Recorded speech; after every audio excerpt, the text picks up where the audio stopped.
Welcome to Black Friday, guys. I'm Ernest. I'm Hal, baby. How is it? What's the word for the day? Hey, man, how's it going, dude? We're just having fun here. Man, nah. What the hell you got on, bro? You don't like my dicks? That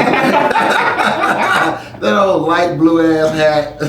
That goddamn, I don't know if I'm gay sweater. It's like, Oh, I know I'm not, bro. I never seen that color scheme, man. Yeah? Oh, dude, I like it. It's I don't know, I don't want to say the brand, but I don't know, it's like a flannel I bought. It's flannel, that's what I was trying to say. Yeah, Flannel. yeah. Like, that shit ain't been worn in so long I forgot the words.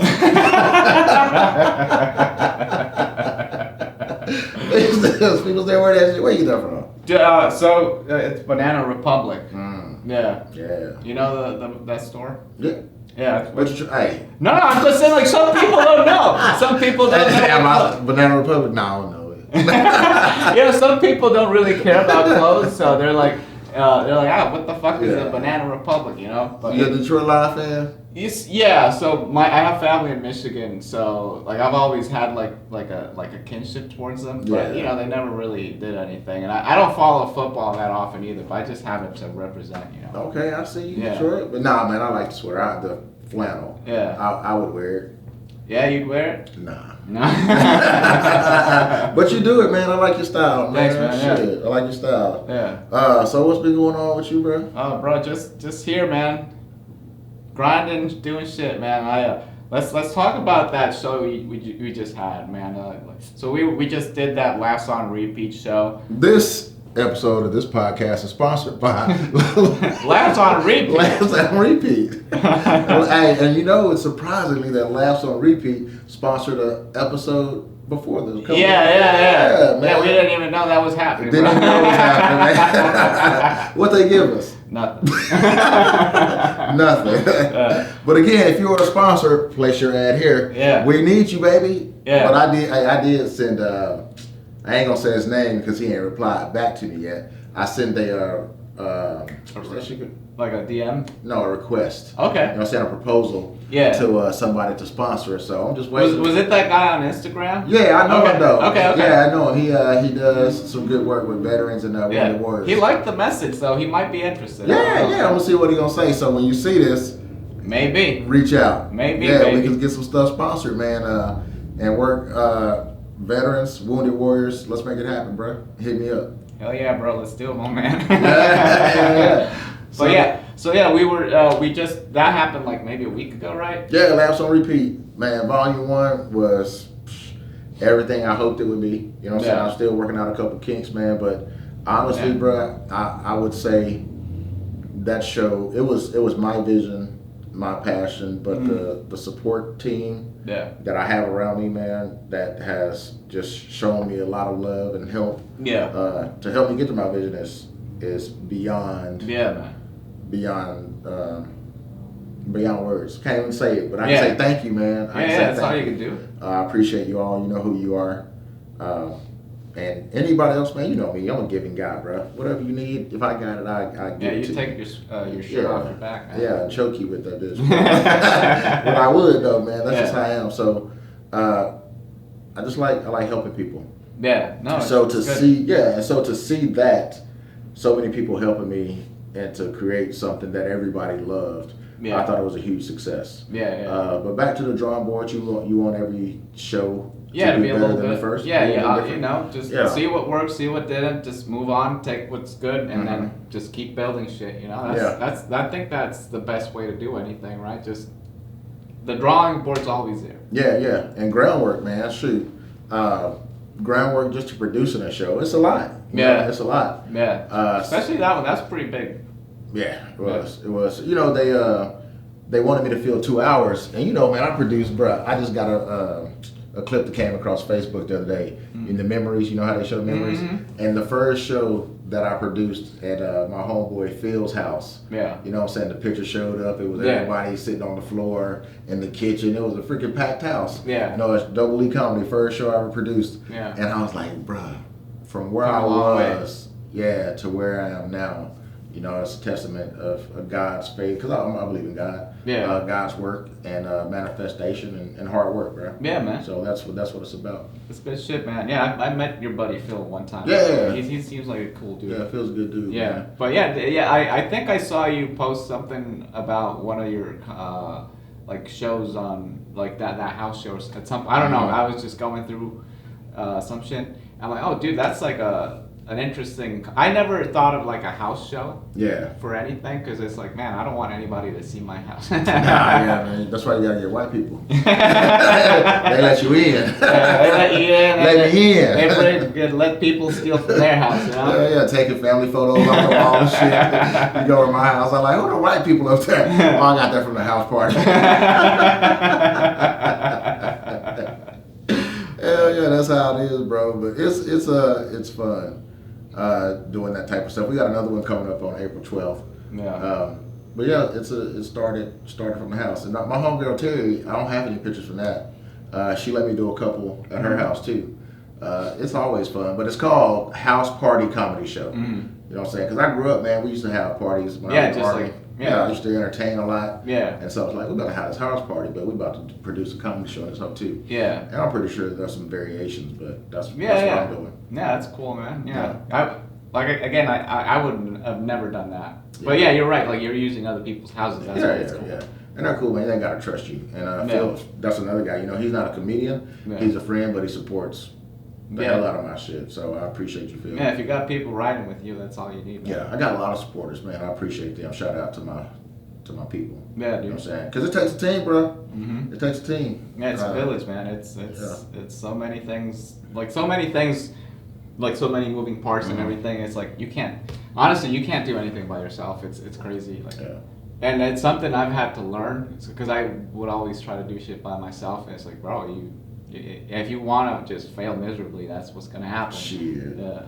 I remember lugging some big ass tables and chairs into this spot I did a show at. It was like a witch spot. If you ask anybody, like, man, did you ever go to Ernest show at this witch house? Yeah. Everybody was all creeped out about this place. Yeah. I found it off of Peer Space. Oh shit! Yeah, okay. Rented this for like $683. What? Bruh, 8 people showed up. Oh no! I was like, damn, bro. I had cookies in that hole. I had sandwiches. I had drinks. Like it was like the second show I did after the house party. I was like, damn. Yeah. So I took a whole L. Oh, dude, that's a big one. But you know, big L. But that big L taught you a lot of shit, bro. Real quick, bro. I was like, all right, cool. Yeah, big L. But shit, Laughs on Repeat, man. Yeah. You was on it. Yeah, I was, bro. But the listening party section, right? Yeah, you put me on the portion where you can get booed, bro. I was like, man, why is this guy asking me to do this? I'll do it because I'll do anything for you, bro. So I'm like, I'll do it. All right. But that's the most nervous I've been in my life. What? In my life. Oh, bro, no way. I was going down the stairs from the green room area. I couldn't walk, bro. I had to limp off of the stairs because my left leg was just it wasn't steady. So I had to do like drag it like this. Bro, it was ridiculous. I'm like, what the fuck am I doing? That's why I told you, bro. I don't know why I agreed to do this, man. Because especially like there was two things about it. Like I was just hoping you didn't ask me how long I've been doing stand up. I'm like, I hope he just ignores this part. And we should have talked before. Yeah, because everybody else was like, oh, I've been doing it for a month. This is my 3rd time. I've been doing it a couple months. I'm like, bro, I've been doing this for like 6 years almost. And I'm like, oh, this is not gonna like translate well. So I'm like, okay, let's hope he doesn't say shit. Dead, and then you're like, man, you should have lied. I'm like, oh man, that didn't even occur to me. Oh, honest Abe. Oh man, I was like, should have lied. Yeah, somebody in the audience, he's a liar. So, but what's cool is though that like those nerves really propelled me because I'm like, okay, I know what I'm doing. Yeah. So I get up there, I do my set. I had a great set. But by this, like I was like getting off stage. No, please don't put me on this like clapping shit, whatever. And then you had everybody clapping. By the time it's me, like they're like, well, this guy's been doing it for 6 years, bro. What the fuck is he doing this with that? They're like, Yeah. All right. Give him sympathy claps. Yeah. And there was one guy off stage and he said I did better than another comedian. I'm like, this is not helping me, man. Yeah. You've been doing better than all those guys that's only been doing it for 6 months. Yeah, like, this is not a compliment. Oh shit, that's funny. But so, would you recommend a new comedian? New comedians, yes. So the other part I forgot to mention, like, these guys had nothing to lose, right? Like, if they get booed, it's like their second time, whatever it is. Like, I'm like, if I get booed, it's like, bro, the more veteran one is getting booed off of the fucking stage. I'm like, I don't want anything to do with this, man. but yeah, shit. New comedians definitely do that. Here's the other part. Like, booing is always on the table, right? Like that can happen. I'm ready for that. But just like, hey man, encourage booing. I'm like, bro, I don't know what to do. So that's why I was so nervous, man. I was like, man, I don't know why you asked me to do this, but I'm gonna do it. He's my bro. I do anything for my bros. Man, I appreciate that. Man. Yeah. New comedians definitely. Hey, if you want a new if you're starting off and you're not getting any opportunity, this is a great opportunity. Okay, this is your time to like put your money where your mouth is. Actually, like, oh, you want to give me an opportunity? Hey, you could get booed. It's okay. It's a learning experience. Like, you'll build some muscles. One of the comics, like a couple people are starting to boo her, and she actually she was fucking strong, strong, bro. Yeah. I don't know if I would have done that, man. Yeah, I think she got the most experience out of everybody that night, because coming back from she turned it around and she killed it. Some monster boos coming from that corner. Yeah. And she stood strong with her bits. Still engaged the crowd, kept them engaged, had them laughing, and the laughter overpowered the boos. And they shut up, man. They did. She did great. Yeah, she did, man. So new comedians, sign up, man. That's a great opportunity. Hell yeah. That was great. That was great. I gotta get some stuff fixed with the sound for the improv troupe, but that shit is funny too, bro. Maybe you could get them like lapel. It's hard with the audio. So I'm just going with wired mics. Yeah, I'm gonna go with wired mics. Yeah. What if you could get like? Do they have like boom mics that you can plug in? You're doing too much. Yeah. I don't know, because like those. I mean, if you. You did have like 3 mics on stage, so maybe the improv guys could just be. Like, they're gonna have. So I'm gonna have 3 mics, long cords, and try to have a. It's this little thing, 1, 2, 3 holes, and you put the cords through. Yeah. Yeah. And nothing. That's good. I think that because they have really long cords on there, so that would work very well. And it's gonna be fun, man. It's gonna be fun. I got a different DJ this time, so I auditioning 2 DJs. Okay. The first guy, George Luna, did awesome. Show went seamlessly. Didn't have any hiccups. The music was good. So I know DJ Denny Low 3000, 3K. He gonna be good. So we'll have an alternate. Okay. And a problem. Just keep trying different people, man. Just 2. Okay. Just these 2. Yeah, because George did good. He was great, man. Yeah. And for a moment, like, I looked over, he was like holding a light. Yeah. And I'm like, fuck. I'm like, why is this guy holding a light? And then I got off stage. Oh, that's the boo light. Yeah.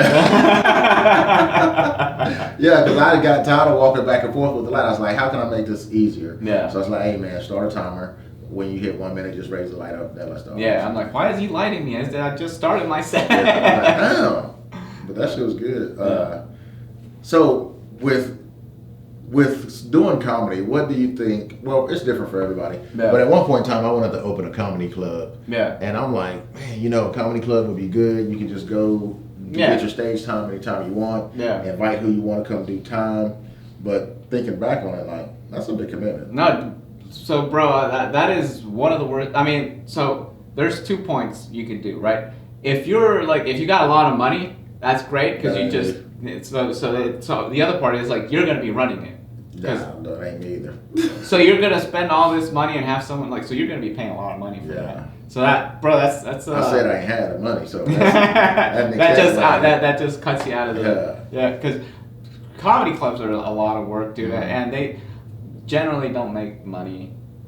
So like it's basically I mean, obviously they do make money, like alcohol food sales, but it's a very hard business to be in, and like there's a lot of comedy clubs that just like treat it like a business, and then they fuck over the comedians who are the actual talent, and that's the reason people come there.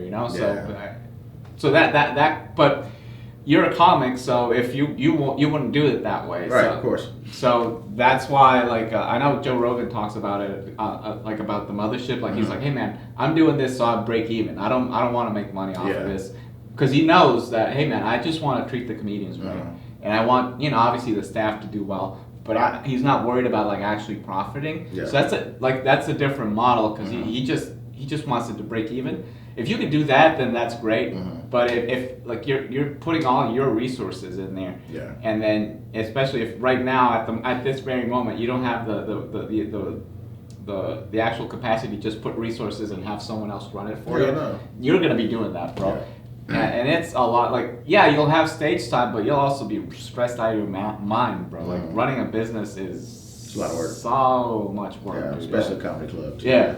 So I'm thinking about it. I was like, I don't have that much time to commit to it. Yeah. I really don't. I'd rather produce shows at a club. You know what I'm saying? Let that be my home club. Yeah. And I do multiple shows there or whatever it may be, and just get booked everywhere out of state. Yeah, bro. That's the thing. Like, just get booked everywhere. Obviously, if you're not getting booked, just you start your own shit, right? And then eventually you're gonna get really good and blah blah blah blah blah, right? So I think that's the route to go. Just start your own shit. You're already doing it, man. You have this show at Vulcan, and then you have the other show at Candy Vino, and then you have your house show that you do every once in a while, right? So that's a lot. That in and of itself, that's a lot of work, right? On top of you doing sets out there and performing all over town or wherever you're going, and on top of that you have a family, you have your full-time job, bro. That you have your hands full, bro. Like, I have my hands full, and you have way more stuff on your plate. So that's if you put a comedy club on that plate, bro, better kill yourself, bro. I'll have my family working there. Like, we hanging out here tonight. That's why I have family, bro. You know how it used to be like the kids farming. You have your family working at the club. Hell yeah, child labor. Easy shit. Easy shit, bro. You don't have to pay them anything. Man, so and I am doing a lot, but it's fun to me. So it really is. So it doesn't feel like work. It doesn't feel like work. But I think new comedians coming up, if you do want that extra stage time and more time just being around comedy, start an open mic. So find a place to run your open mic. Do that for a couple months. A few months.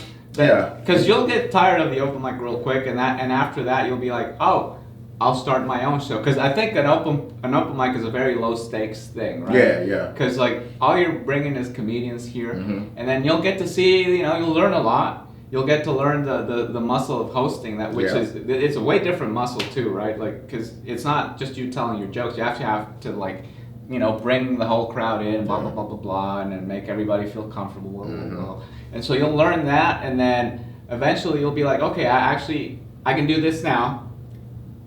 Start your own show. Yeah. And I think that's the path. Step one, step two. You definitely got to run that open mic too, just to see the nuances of. Because it's still a show, it's open mic. You know what I'm saying? Like, okay, if you run it with the type, you have 5, 6, 7, 8 spots for open mics, and then the last person you have a headliner come in.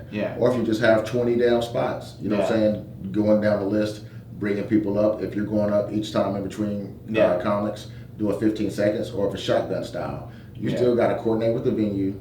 You got to make sure the damn flyers are sent out to make sure the mic is still happening. You know what I'm saying? People going to call you or DM you, hey, can I go up this time? You're managing this list. And so now you get 4, 5, 6 months of running an open mic. You go to a low grades showcase, production, whatever. And that'll feel really easy because you've already been doing it. The chaos of open mic, hell yeah. You know what I'm saying? Like, dude, the open mic it's so rough, man. And especially the open mic is like a thankless job because people don't realize how much work it is, and they don't really there's some people that do, but not many people appreciate the actual fact that you're hosting the mic. So hell yeah, man. Like you said it the other day, like when you start running like an open mic or a show, people are gonna gravitate towards that.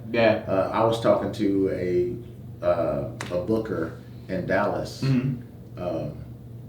And she was like, yeah, it's hard to get comedians to run shows, you know what I'm saying, good shows or open mics, because now everybody just wants to get on the stage of a show that's already been built.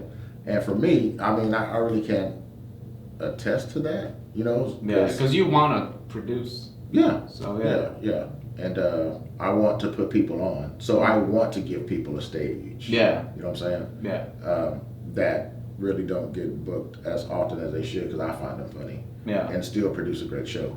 Yeah. But you can't book everybody, bro. No. You can't book everybody. No, it's just a fact of life, bro. Like it's in everything. Everything you do, you can't do everybody. Especially like some people will just like out of the blue just, you know, like you don't really get along with them, and then suddenly they're really nice to you. Why are you being nice to me, bro? Like, oh yeah, I know you want something. You know what I mean? So it's like we cut the bull crap. That's the game, though, bro. Yeah. We talk about it all the time. Yeah. That's the game. Yeah. That's the game. I ain't gonna give you the stage time. Well, I don't have beef with anybody. So No, I don't have beef with anybody. You got either. beef now? No, I don't have beef. It's just like, you know, somebody like I've had people that like look at me and like feel whatever, like they don't really like they like blow me off kind of thing, right? Oh yeah. And then suddenly they're like, oh, now that because they see that I have something that they can be on, they're like, oh, like fuck you, bro. I'm, you know, like you didn't treat me right before. Now suddenly I have something that you can like something to offer. Like, and it's not that I have a beef. It's just like, hey, bro, I know what you're doing. Yeah. You know what I mean? Yeah. That's the BS. Yeah. And that's fine. It's part of it. You know, like everybody wants to be a part of shit. So what they got to do to get on?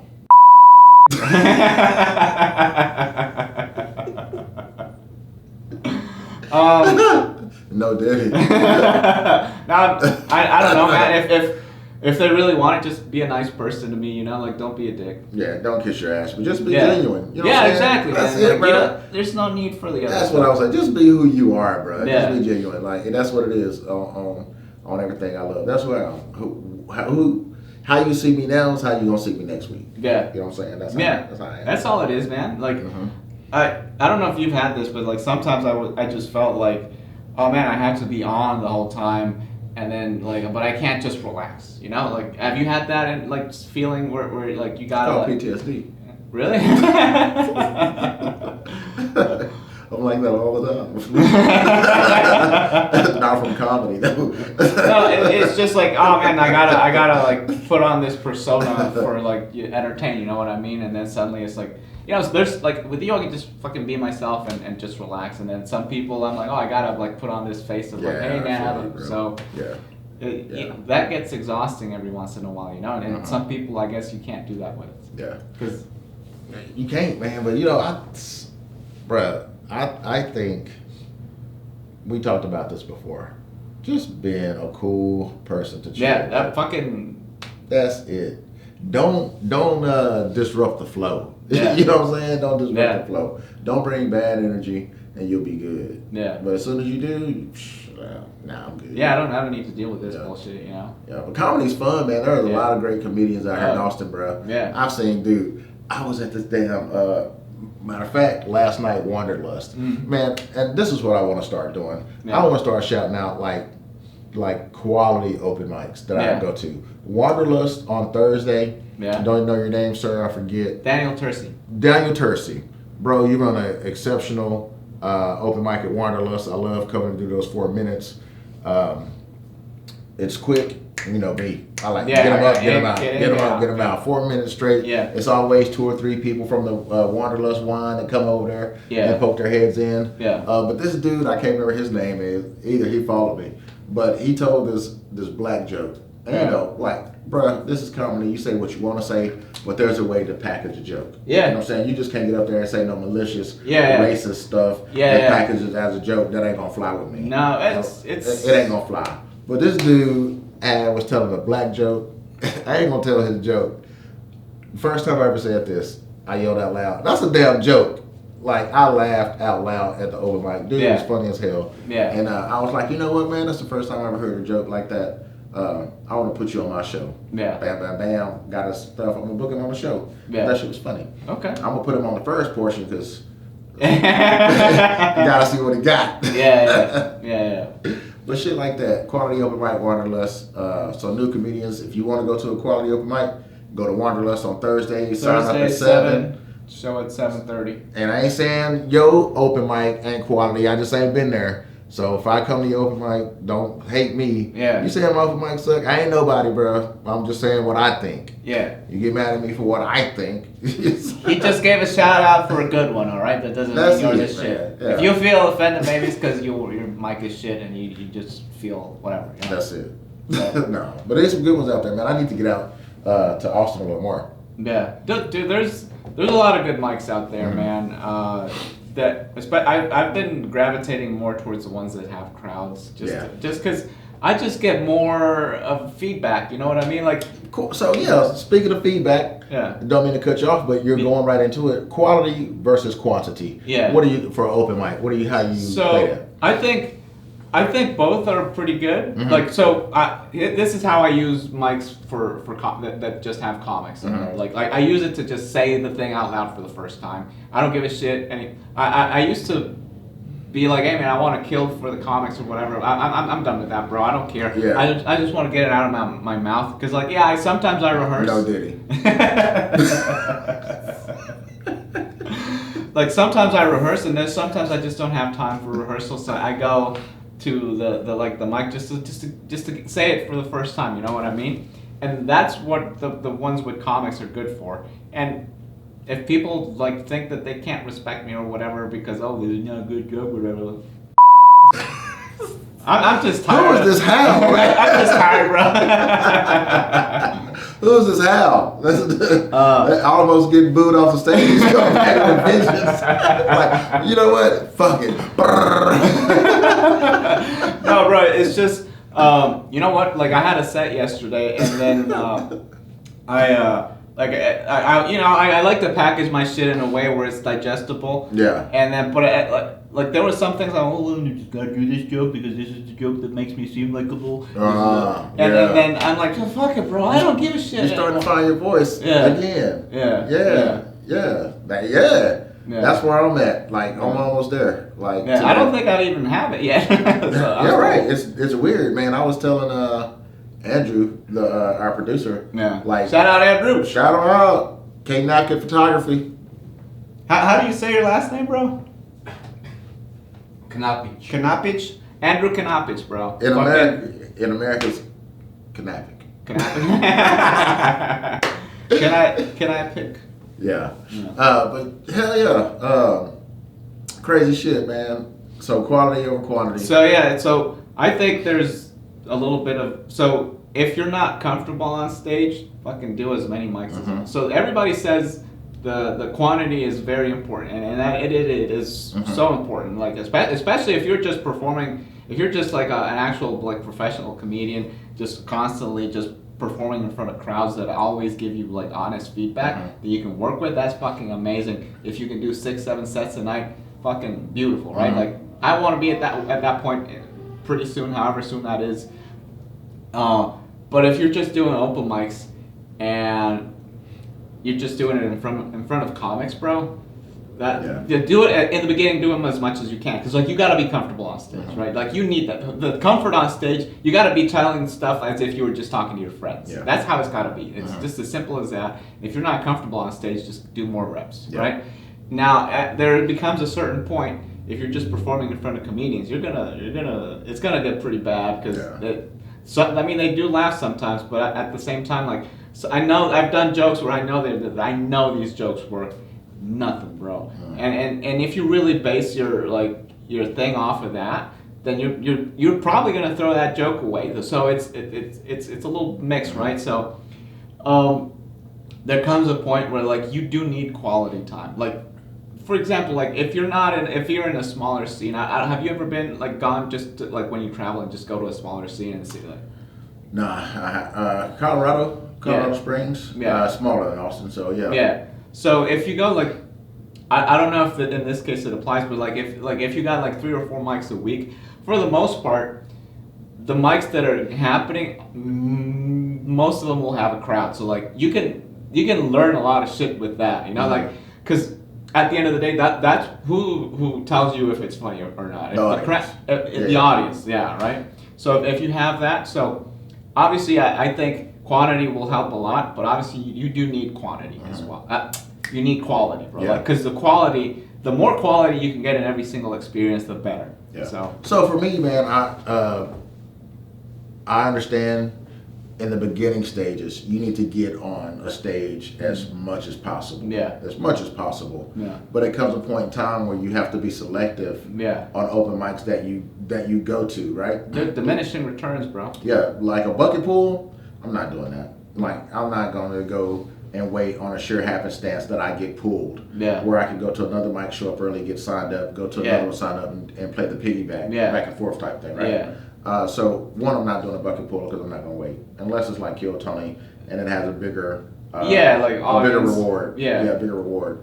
Not even for an audience, bro. Like, because I mean it's a long time to wait, man. It is, especially what I'm trying to do. So my formula, because in the beginning, like I started doing a lot of open mics. So my formula, what I found, I do 2 mics a week, and in between those 2 mics, you know, Abe's Smoke Shop is another good mic.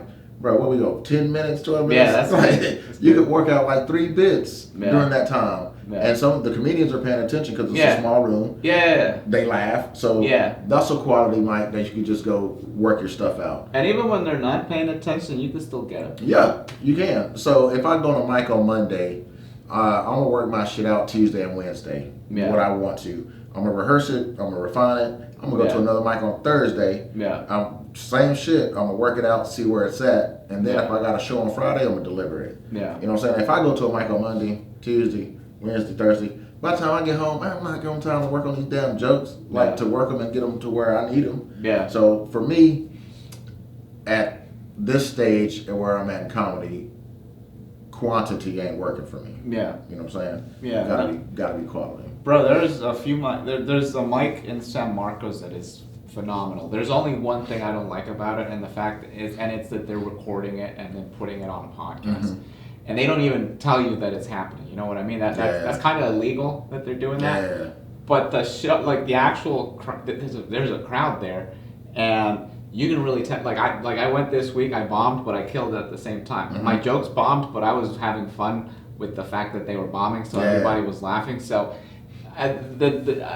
but the feedback was great because like, okay, this joke doesn't work. I gotta listen to it, see what's not working, but they like. The laughter that I got from me making fun of myself and self-deprecating and all that shit, dude, it was a fun set. Yeah. The jokes bombed, but I still had a good time. Yeah. And you learn something. Yeah. You know what I'm saying? And I'm not saying every time you get on stage doesn't have value added. Yeah. I'm just saying for me right now, open mics ain't really. Well, not every open mic will give you like something. Yeah. If you just go, there's a that you and I know which one it is. If you go to that, it's kind of hard.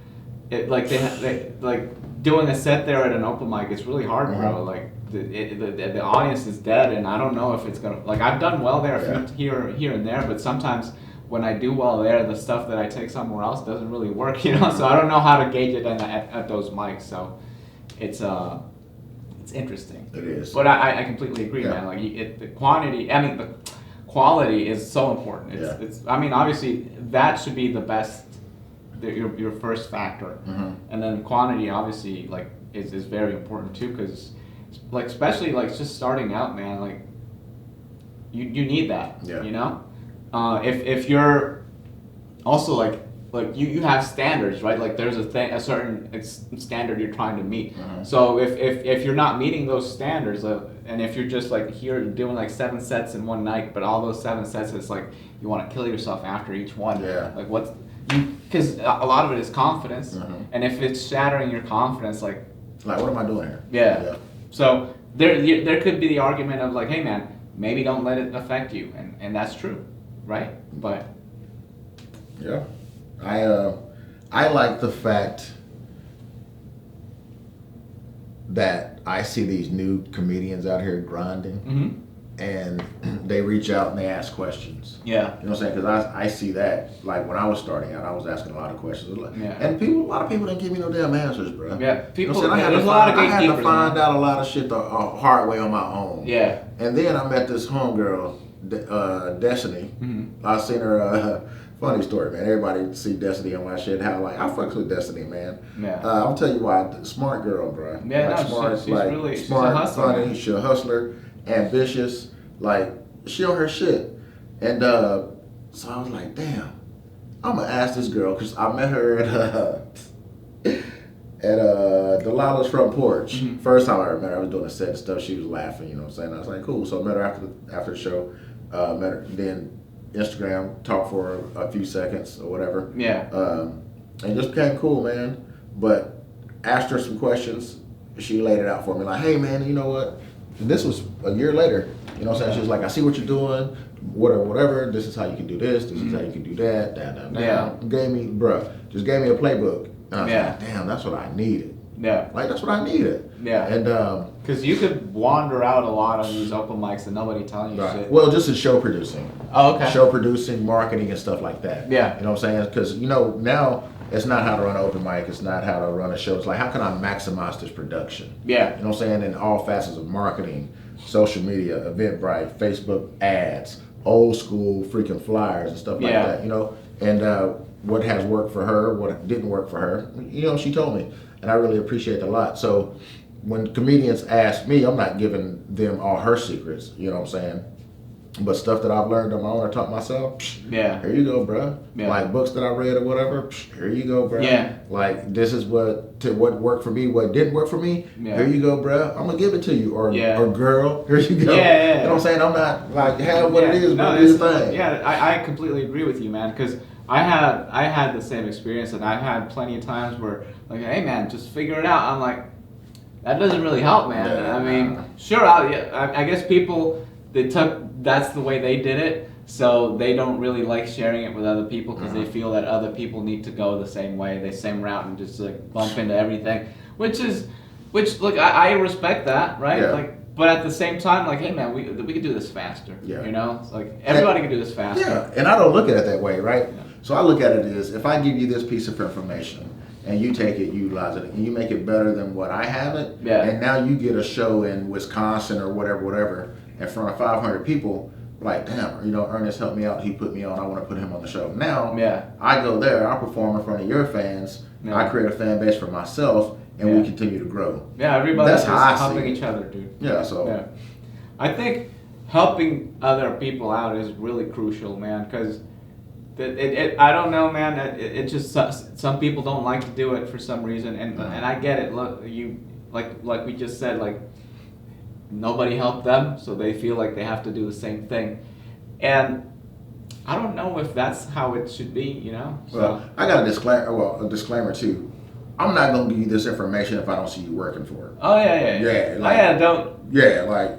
Because I mean, even if they're not working for what it, you gonna do with this information? They're not gonna do anything. Nothing, bro. No. Nothing. So it's also at the same time you gotta you gotta know who you're telling your stuff to. You gotta be that new comedian running that open mic. Yeah. Right. You gotta be that new comedian like, hey man, I'm doing this mic. I'm trying to get a show. How can I do this show? Yeah. You gotta be that person, right? Yeah. And then they weed themselves out because normally it's the people who are grinders and hustlers that reach out for the information. Yeah. Yeah. Because if the other part is like.